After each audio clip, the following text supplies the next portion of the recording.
Tere hommikust kõikidele, kes jälgivad ja keda huvitab ja kes kaasa elavad. Teine päev Larnakas Küprosel ja taustalooks, kes ei tea ja kes tahavad alati küsida, et mis värk selle Küprosega ja miks te Küprosele siis kolisite, siis seal tegelikult ei ole mingit väga proosalist põhjust, lihtsalt me olime 3 korda käinud Paaposel ja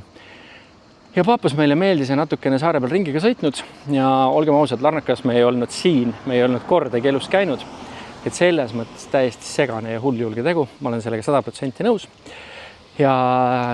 üleeile, ehk siis 3 päeva tagasi õhtul, kui me olime ennast sisse seadnud ja mingid asjad nagu natuke lahti pakkinud, siis ütlen ausalt, et ärevus oli päris suur ja rendiautoga linna peal sõites tekkis korraks see küsimus, et mida põrgut me teinud oleme, et nagu kas me oleme täiesti segased, et müüsime Eestis kodu maha ja tulime siia võõrasse linna, kus kedagi ei tea, kus midagi ei tea, kus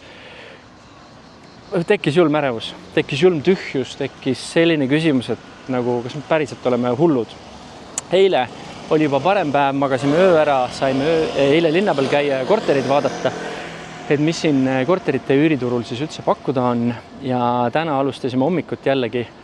ühe korteri vaatamisega. Ütleme, et me vaatame erinevaid linnaosasid, vaatame erinevaid, uusarendusi, et endale üürikas leida ja sihukest 2 ja 3 magamistoaga ja suure rõduga korterit. Nii et meie teekond jätkub ja esmaspäeval on järgmised vaatamised. Kinnisvaraturg on aktiivne, uusarendusi on jube palju. On mida vaadata, suhteliselt kiiresti lähevad üürikad ära. Nii et selles mõttes, et see kinnisvaraturg elab ja vaadates, kui palju uusi arendusi ja Larnakasse tehakse, siis ma saan aru, et ehitajatel on käed tööd täis, et elukohti tagada. Muus osas linn nagu linn ikka, ma ei mäleta peast enam, kas 50 000 elanikku või sinna kanti, näeb suhteliselt ühesugune igalt poolt välja, rannapromenad, üliilus sadam. Ei oskagi nagu midagi erilist selles mõttes välja tuua, et üks äge väike linn, kus on kõik olemas,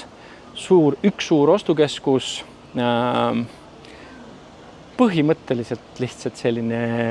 natuke meenutab Pärnut, kus ma lapsepõlves väga palju aega meetsin, et selline väikeste majade rajoonid ja hubane ja mõnus, et ainult sellist nagu head tunded hetkel veel. Loomulikult elame, näeme ja vaatame, kuidas asi edasi hakkab minema.